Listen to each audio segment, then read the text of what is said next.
नमस्कार, मैं हूं पंकज सिंह जाडेजा। हमारा उद्देश्य है राष्ट्र से स्नेह, राष्ट्र का सम्मान। अब देखते हैं आज की दिन भर की top headline.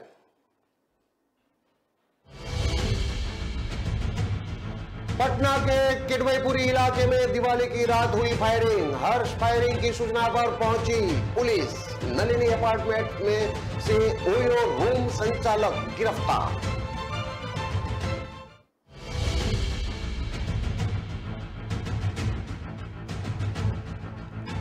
Janata Dal return, मिट जाएगा आरजेडी और जेडीयू का नामो निशान। अगले कुछ महीनों में दोनों दल के विलय की तैयारी। पटना में देवी मंदिरों में भक्तों की लगी कतार। रंग बिरंगी लाइटिंग से सजाए गए मंदिर। भक्ति गीतों ने माहौल को बनाया भक्तिमय।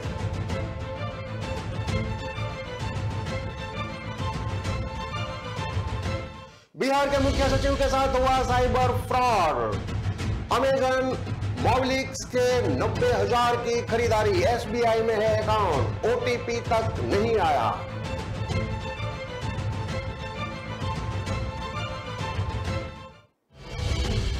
राजस्थान की 8 शहरों की हवा में धुला जहर। जयपुर में 64% बढ़ गया पॉल्यूशन। रेड जोन में पहुंचा जोधपुर। अब देखते हैं खबरें विस्तार से। राजधानी पटना में दीपावली की रात गोली चलने की आवाज सुनकर लोगों में भारी हड़कंप मच गया। यह गोली बुद्धा कॉलोनी थाने क्षेत्र के किडवईपुरी इलाके के नलिनी अपार्टमेंट में चली। लोगों ने इसकी सूचना पुलिस को दी। पुलिस मौके पर पहुंचकर छानबीन में जुट गई है। बुद्धा कॉलोनी थाना प्रभारी निहार भूषण ने मीडिया को बताया कि कल देर रात को गोली चलने की सूचना प्राप्त हुई। मौके पर पुलिस ने पहुंचकर पूछताछ की। पूछताछ में पता चला कि किडवईपुरी के नलिनी अपार्टमेंट में पूजा के दौरान हर्ष फायरिंग हुई। फायरिंग के दौरान गोली छत के छज्जे से टकराई। छज्जे से टकराने के बाद गोली अपार्टमेंट के बेसमेंट में लगी एक i20 गाड़ी में टकराने से कार का शीशा टूट गया। गाड़ी फ्लैट नंबर 201 में रहने वाले अनिल कुमार की थी, जबकि गोली चलाने वाला हरीश कुमार भी इसी अपार्टमेंट में रहता है और ओयो रूम का संचालन करता है। पुलिस ने हरीश कुमार को हिरासत में लेकर पूछताछ की है। हरीश ने बताया कि वह ओयो रूम का संचालन करता है। हरीश ने पुलिस को बताया कि गांव से आए मेरे मौसेरे भाई ने देर रात पूजा के दौरान फायरिंग की, जिससे गाड़ी का शीशा टूट गया। इसके बाद मौसेरा भाई वहां से चला गया। हरीश मूलतः विक्रमगंज जिला रोहतास का रहने वाला है, यहां किराए पर रहता है। पुलिस ने फिलहाल हरीश को गिरफ्तार कर लिया है। उसके मौसेरे भाई को पुलिस खोज रही है ताकि गोली चलाने का मकसद पता चल सके। फायरिंग में इस्तेमाल पिस्टल की तलाश में पुलिस लगी है ताकि यह पता चल सके कि हथियार लाइसेंसी था या अवैध हथियार था। फिलहाल इस मामले में पुलिस को कोई लिखित आवेदन नहीं दिया गया है। इस फायरिंग में किसी तरह के जान माल की कोई क्षति नहीं हुई है।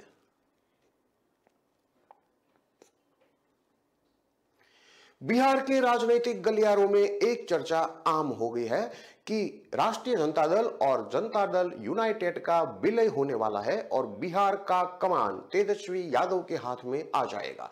वैसे बिहार की सियासी तस्वीर पिछले 9 सालों में कई बार बदली है। जो दल साथ चुनाव लड़ते हैं, सरकार बनने के बाद एक साथ नहीं टिक पाते। जिनके खिलाफ चुनाव लड़ते हैं, उनके साथ बिना चुनाव लड़े साथ आ जाते हैं। लेकिन इस बार ऐसा हो रहा है कि बिहार की राजनीति के कई नाम और निशान बदल जाएंगे। यह बदलाव जनता दल यूनाइटेड और राष्ट्रीय जनता दल में होने वाला है। सूत्र बता रहे हैं कि राष्ट्रीय जनता दल और जनता दल यूनाइटेड दोनों ही नए बदलाव के लिए तैयार है। बताया जा रहा है कि दोनों दलों की तरफ से इसकी तैयारी शुरू हो गई है। अंदर खाने की बात मानी जाए तो कुछ बिंदुओं पर अभी सहमति बननी बाकी है। इस साल के अंत में या अगले साल की शुरुआत में दोनों दल एक हो सकते हैं। दरअसल जनता दल यू और राष्ट्रीय जनता दल के विलय की चर्चा जोर पकड़ रही है। चर्चा है कि जेडीयू और आरजेडी का विलय 2023 में होगा। तब नीतीश कुमार इस्तीफा दे देंगे। इसके बाद बिहार के मुख्यमंत्री पद पर तेजस्वी यादव की ताजपोशी होगी। विलय की तैयारी तय है। पूरी स्ट्रेटेजी पहले ही बन चुकी है। इसके अनुसार 2023 में जेडीयू और आरजेडी का विलय प्रारूप तैयार है, लेकिन इस विलय के साथ दो पार्टियों के नाम और निशान भी बदल जाएंगे। इस बार इस बात की चर्चा उस समय शुरू हो गई जब दिल्ली में आरजेडी कार्यकारिणी की बैठक में राजनीतिक प्रस्ताव पेश कर रहे थे। आरजेडी नेता भोला यादव ने यह प्रस्ताव रखा कि आरजेडी के निशान, झंडा और तमाम चीजों में बदलाव होगा तो वो तेजस्वी यादव या लालू यादव करेंगे। अमूमन जो पार्टी स्थायी तौर पर रहती है उसके राजनीतिक प्रस्ताव में इस बात की चर्चा नहीं होती है, लेकिन इस बात की चर्चा राजनीतिक प्रस्ताव में किया गया तो इस बात को बल मिला कि जेडीयू और आरजेडी एक साथ जाएंगे। दरअसल आरजेडी और जेडीयू की तैयारी है कि विलय के साथ ही दोनों दल के नाम और निशान समाप्त कर दिए जाए, एक तीसरा दल बने जिसमें सभी नेता शामिल हो जाए। इससे अन्य कई नेताओं को भी सहूलियत होगी जिन्हें अभी के आरजेडी या जेडीयू से परहेज है। नए नाम और निशान के साथ नई पार्टी का फेस अधिक मजबूत साबित हो सकता है। सूत्र बता रहे हैं कि पुराना जनता दल का एक बार फिर उदय हो जाएगा। जनता दल टूटकर ही आरजेडी और जेडीयू बना था, अब एक बार फिर दोनों दल आपस में मिलेंगे तो जनता दल जैसी ही तस्वीर बनेगी। नाम और निशान में बदलाव के लिए आरजेडी ने पहले कदम बढ़ा दिया है। दिल्ली में 10 अक्टूबर को राष्ट्रीय जनता दल के राष्ट्रीय सम्मेलन में इस कदम पर आधिकारिक मुहर भी लग चुकी है। सम्मेलन में आरजेडी सुप्रीमो के हनुमान कहे जाने वाले भोला यादव ने आरजेडी के संविधान संशोधन का प्रस्ताव दिया। इस प्रस्ताव के अनुसार आरजेडी के नाम या इसके चुनाव चिन्ह लालटेन से संबंधित मामले में अंतिम निर्णय राष्ट्रीय अध्यक्ष लालू प्रसाद या तेजस्वी यादव का ही होगा। ऐसे में आरजेडी के कदम बढ़ाने के बाद अब जेडीयू को फैसला लेना है। सूत्रों की माने तो नई पार्टी का स्ट्रक्चर काफी में संतुलित बनाने की कोशिश की जा रही है। पार्टी के राष्ट्रीय अध्यक्ष के तौर पर नीतीश कुमार को आगे किया जाएगा, वहीं बिहार के मुख्यमंत्री के तौर पर तेजस्वी यादव और रहेंगे।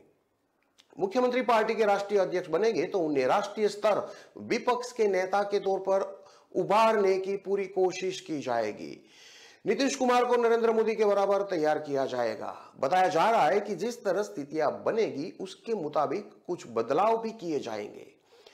इस विलय के बीच बिहार विधान परिषद के प्रतिपक्ष के नेता सम्राट चौधरी ने कहा कि जैसे यह विलय होगा नीतीश कुमार समाप्त हो जाएंगे। बिहार की राजनीति में नीतीश कुमार अप्रासंगिक हो चुके हैं और जैसे ही दोनों दलों का विलय होगा वह समाप्त भी हो जाएंगे। उन्होंने बताया कि जिस तरह से 30% MY समीकरण का वोट लेकर लालू यादव पिछले 31 सालों से अपनी राजनीति कर रहे हैं, नीतीश कुमार उसमें समा जाएंगे। अब बिहार की जनता समझ चुकी है कि यह दोनों नेता मिलकर बिहार की जनता को धोखा दे रहे हैं।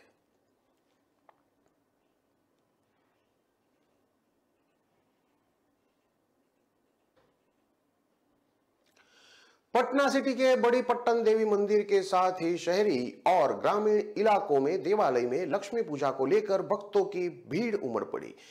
इससे पहले बड़ी पट्टन देवी मंदिर सहित आसपास के सभी देवालयों को रंग बिरंगी रोशनी और खूबसूरत गेंदे के फूल से सजाई गई थी। जगह जगह लाउड स्पीकर में बज रहे भक्ति गीतों ने पूरे माहौल को भक्ति से सराबोर कर दिया। शंखनाद और वैदिक मंत्रोच्चार के साथ ही लक्ष्मी पूजा का शुभारंभ सोमवार की शाम से ही मंदिरों में देखा गया। मंदिर में पूजा अर्चना करने वाली महिलाओं की खासी संख्या देखी गई। इसके साथ ही पूरे नगर को रंग बिरंगी रोशनी से सजाई गई थी। बड़ी पट्टन देवी मंदिर के महंत विजय शंकर गिरी ने बताया कि प्रत्येक वर्ष लक्ष्मी पूजा के अवसर पर यहां भक्तों की लंबी कतारें लगती है। शाम ढलते ही भक्तों की दीप प्रज्वलन करने की क्रिया शुरू हो जाती है जो देर रात तक चलती रहती है। इसके साथ ही फुलवा शरीफ दुर्गा स्थान में मां काली की विशाल प्रतिमा बनाई गई। पूरे दुर्गा स्थान को खूबसूरत रोशनी और फूलों से सजाया गया। जगह जगह लाउड स्पीकर में बज रहे भक्ति गीतों ने पूरे माहौल को भक्तिमय बना दिया। शहरी और ग्रामीण इलाकों के लोगों ने अपने अपने घरों में मिट्टी के दिए जलाकर मां लक्ष्मी की आराधना की। ऐसी मान्यता है कि इस दिन घर को साफ सफाई के साथ ही रंग बिरंगी रोशनी और दीप प्रज्वलित करने से मां लक्ष्मी का आगमन होता है।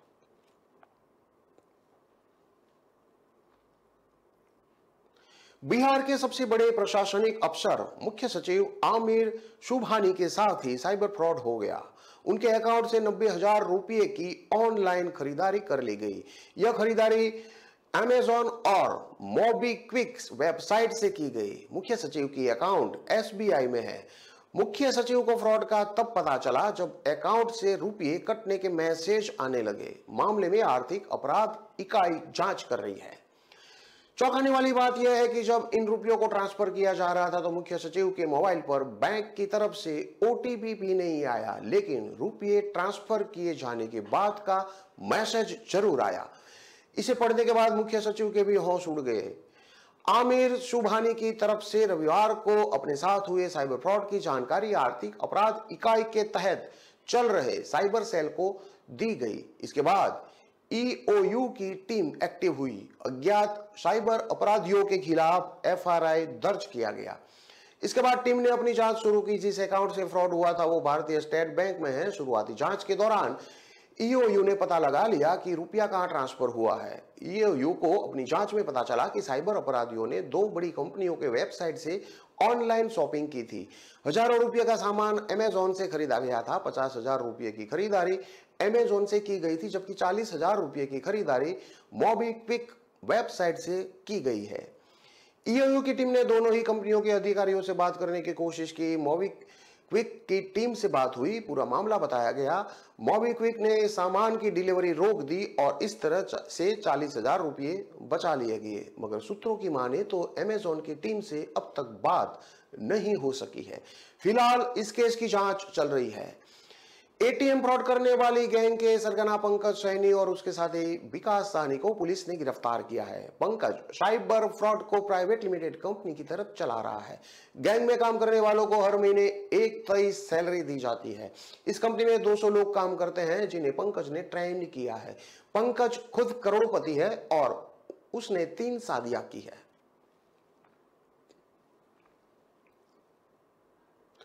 दीपावली की रात हुई जमकर आतिशबाजी से जयपुर समेत राजस्थान के 8 शहरों की हवा में जहर घुल गया। प्रदूषण के स्तर जबरदस्त इजाफा हुआ। पिछले 24 घंटों के दौरान सबसे ज्यादा पॉल्यूशन जोधपुर शहर में बढ़ा है।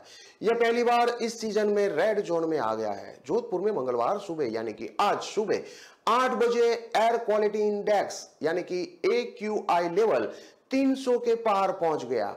यह दिल्ली NCR के शहरों के बराबर रहा। सेंट्रल पॉल्यूशन कंट्रोल बोर्ड से जारी ताजा आंकड़े देखें तो आज जोधपुर के बाद पाली दूसरा ऐसा शहर रहा जहां आबोहवा खराब रही। यह AQI लेवल 262 पर दर्ज हुआ। वहीं जयपुर में भी कल के मुकाबले AQI लेवल 100 अंकों की बढ़ोतरी के साथ 257 पर पहुंच गया। राजधानी में करीब 64% प्रदूषण बढ़ गया। सुबह सुबह छाई धुंध। जयपुर में राजा पार्क, आदर्श नगर सबसे ज्यादा प्रदूषित रहे। जयपुर में पॉल्यूशन के बाद सुबह करीब 8 बजे तक आसमान में धुंध देखी गई। हालांकि सूरज निकलने के साथ ही धुंध छट गई और आसमान कुछ साफ हो गया। इससे पहले रात में आतिशबाजी के कारण शहर में जगह जगह धुआं होने से अस्थमा मरीजों को भी भारी परेशानी हुई। जयपुर में अलग अलग 3 जगह पर प्रदूषण का स्तर मापा जाता है।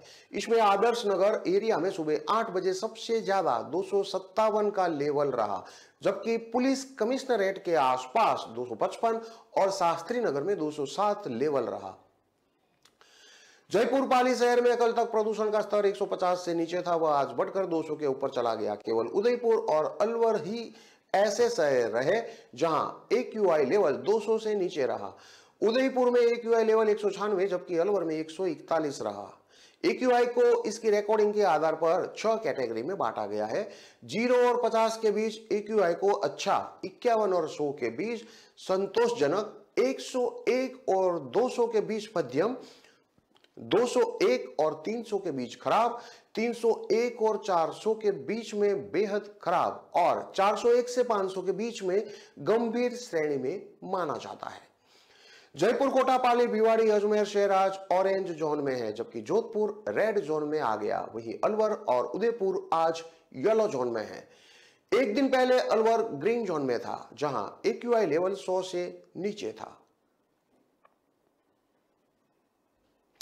खबरों में लेते हैं अब एक छोटा सा विराम।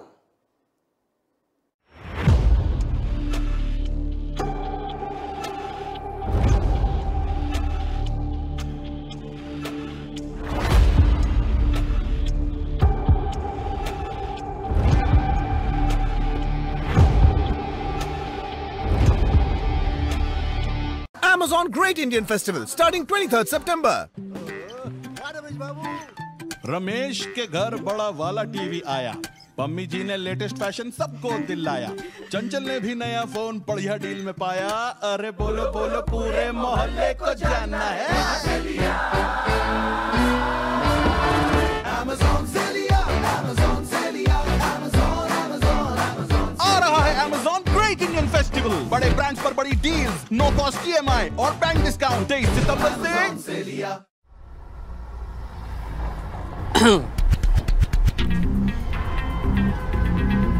इस लड़की की जल्दबाजी का जो बोझ है इसे दुनिया नहीं समझ सकती। ये कैब से जाएगी, ये ऑटो से जाएगी। इसके मोबाइल पर ऐप खुला हुआ है, ये कैब से जाएगी। उसका एक हाथ हवा में है, ये ऑटो से ही जाएगी। कैब से, ऑटो से, कैब से, ऑटो से, कैब, ऑटो, कैब। ऑटो। या खुदा, ये तो रैपिडो से जाएगी। रैपिडो से। Rapido, the smartest choice always. Safe भी, तेज भी। ऐप खोलो, बुक करो, call Rapido।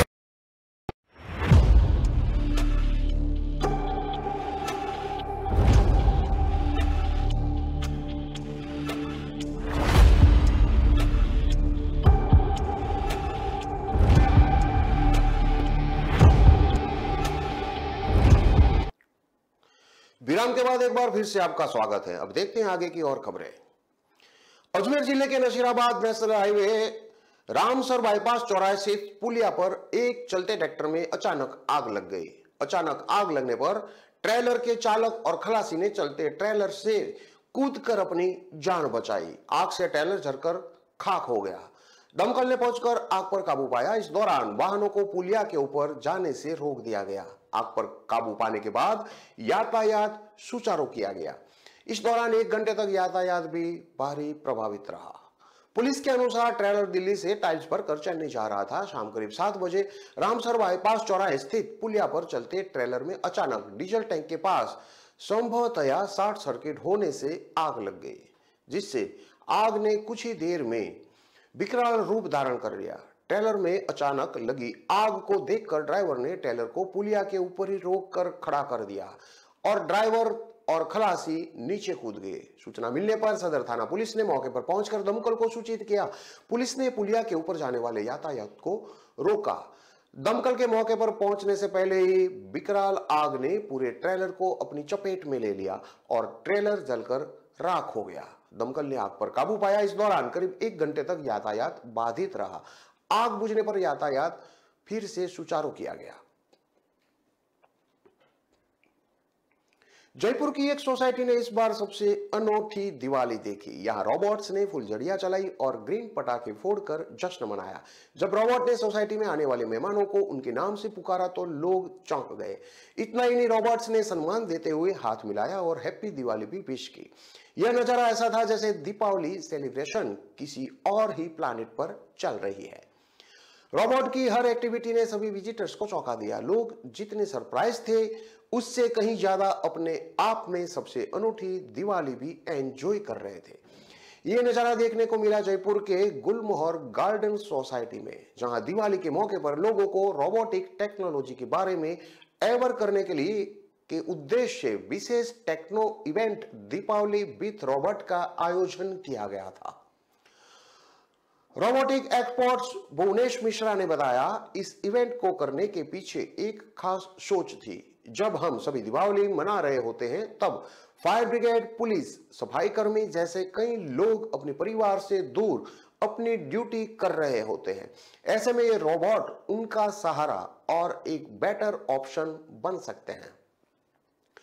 आपातकाल में आग बुझाना हो या सीवर लाइन चौक होने पर सही करने का काम, जयपुर में बने रोबोट्स ये सभी काम कुशलतापूर्वक कर सकते हैं। इस खास दीपावली सेलिब्रेशन में रोबोटिक्स एक्सपर्ट भुवनेश ने इन सभी रोबोट्स का डेमोन्स्ट्रेशन भी दिया।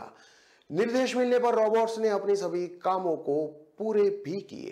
पेड़ पौधों में पानी देने, गेट पर गार्ड के रूप में सर्विस करने और रिसेप्शन पर भी किसी भी तरह की कंप्लेंट रिसीव करने जैसे काम करके दिखाए।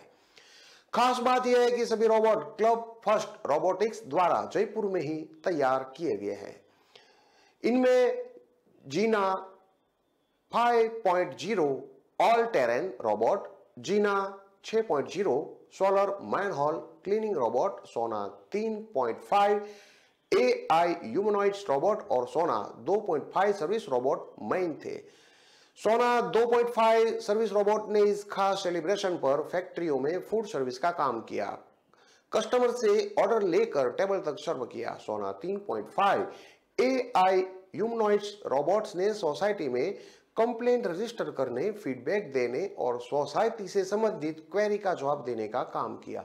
साथ ही सोसाइटी के रजिस्टर मेंबर की पहचान कर उनके नाम बोलकर हैंडशेक कर वेलकम भी किया।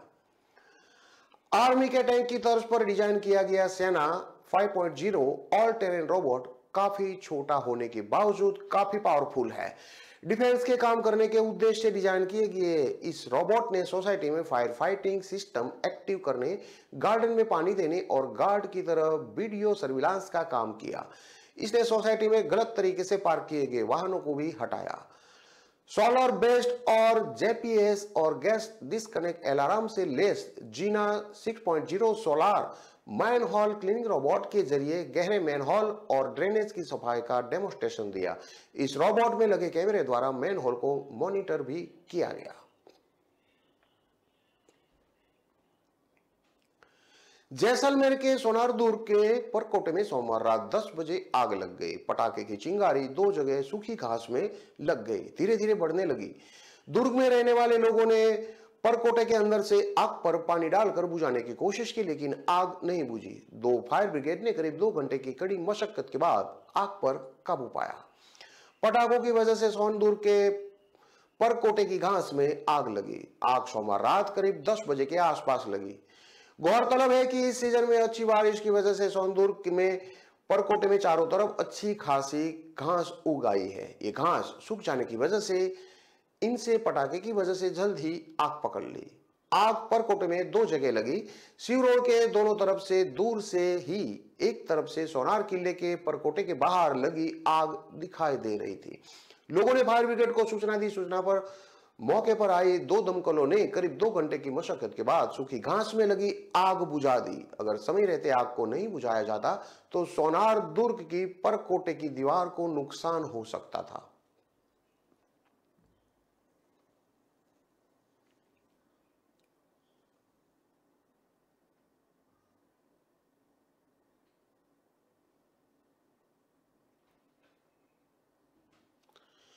अजमेर में एक्सप्लोजिव कारोबारी अनिल जिंदल के घर लूट के मामले में 33 दिन बाद भी पुलिस के हाथ खाली है। पुलिस की एक स्पेशल टीम नेपाल में ही डेरा डाले हुए है, जिससे कि जल्दी आरोपियों को गिरफ्तार किया जा सके। पुलिस ने मुख्य नौकर कृष्णा के नेपाल के साथी रमेश की भी पुलिस ने पहचान कर ली है।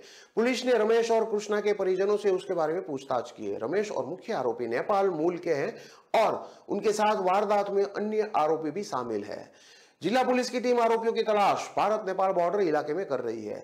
इसके साथ ही जिला पुलिस जयपुर पुलिस से भी फीडबैक ले रही है। दरअसल 22 सितंबर को हुई एक्सप्लोजिव कारोबारी के घर से लूट के मामले में वारदात को आज 33 दिन हो चुके हैं। जिला पुलिस की स्पेशल टीमें हर एक एंगल पर काम कर रही हैं, जिससे कि जल्द आरोपियों को गिरफ्तार किया जा सके। वहीं कारोबारी की मां गुणवंती की तबीयत ठीक होने पर उन्हें JLN हॉस्पिटल से छुट्टी दे दी गई है।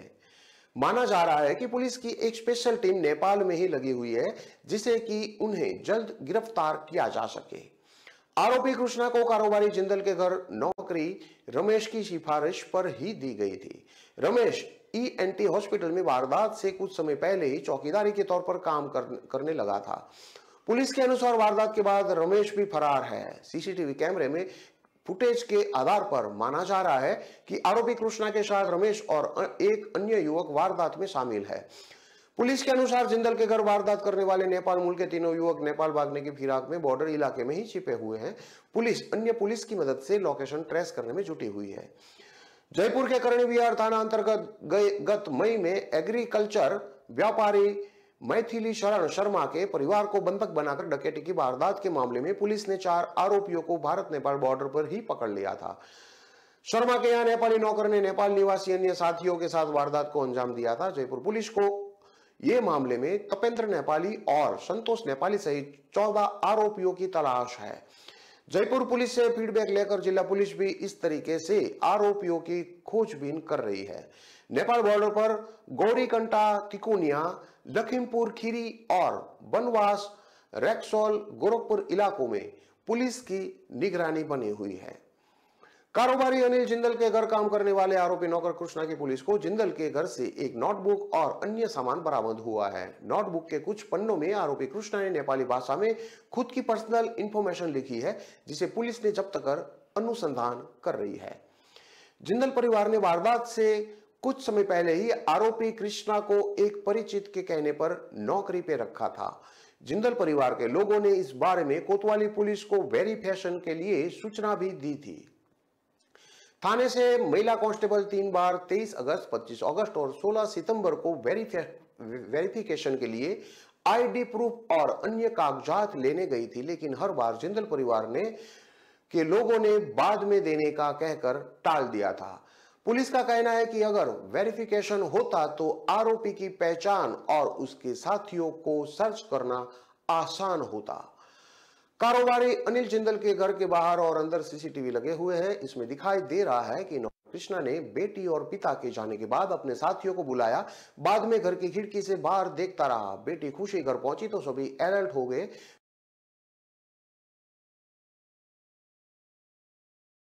लगे सीसीटीवी में कैद हुई है। अभय कमांडर सेंटर के कैमरे नौकर इंडिया मोटर चौराहे और उसके 2 साथी बस स्टैंड की तरफ भागते नजर आए हैं। इसके अलावा पुलिस को शहर के सीसीटीवी कैमरों में आखिरी बार तीनों आरोपी रीजनल कॉलेज नई चौपाटी के पास टेम्पो में बैठकर जाते दिखाई दिए हैं। वारदात के बाद पिछली बुधवार रात को भी आरोपी शहर भर में इधर उधर छिपे हुए थे। बाद में उनके किसी बस में बैठकर शहर से बाहर जाने की आशंका थी। 21 सितंबर की रात को अनिल जिंदल को उनकी बेटी खुशी करीब 8 बजे कार से शास्त्रीनगर स्थित होटल कोर्टयार्ड में छोड़ने गई थी। घर पर सिर्फ उनका नौकर कृष्णा और मां गुणवंती ही मौजूद थी। इससे पहले नौकर कृष्णा ने बिजनेसमैन की मां को दूध दलिया में नींद की गोली मिलाकर दे दी थी। इससे गुणवंती बेहोश हो गई। कुछ देर बाद नौकर कृष्णा ने अपने 2 साथियों को घर में बुला लिया। इसके बाद नौकर ने अपने 2 साथियों के साथ मिलकर जिंदल के कमरे में रखी अलमारियां में तोड़फोड़ शुरू कर दी।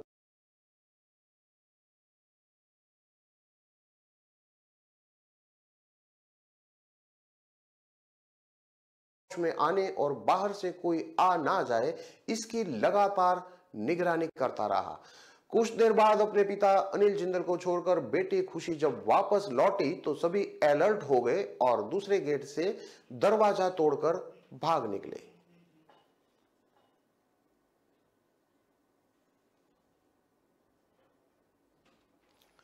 राजस्थान में पड़ोसी राज्यों से हथियार तस्करी का खेल खेला जा रहा है। उत्तर प्रदेश, मध्य प्रदेश और हरियाणा से अवैध हथियार खरीदकर प्रदेश में लाए जा रहे हैं। जयपुर कमिश्नरेट की क्राइम ब्रांच और डीएसटी हथियार तस्करों को काबू पाने का प्रयास कर रही है। हथियार तस्करी रोकने की कोशिश के चलते इस साल 370 प्रकरण दर्ज किए गए हैं, जिनके तहत अवैध हथियार तस्करी में 590 बदमाशों को गिरफ्तार भी किया गया, जिनके कब्जे से 430 अवैध हथियार बरामद किए गए हैं। Additional DCP crime Sulesh Chaudhary ने बताया कि राज्य के सीमावर्ती इलाकों से उत्तर प्रदेश, मध्य प्रदेश और हरियाणा से अवैध हथियारों की तस्करी कर राजस्थान में लाया जा रहा है।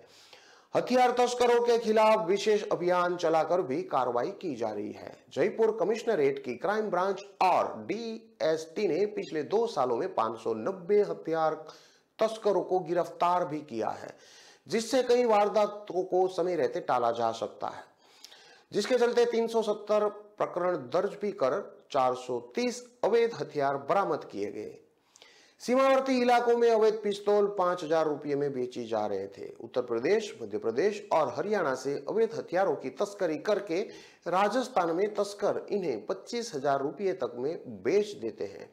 2000 रुपये में खरीदे देसी कट्टा को तस्करी कर 10,000 रुपये तक मार्केट में बेचा जा रहा है। तस्करी करके राजस्थान में आने वाले हथियारों का सबसे बड़ा खरीदार युवा वर्ग है।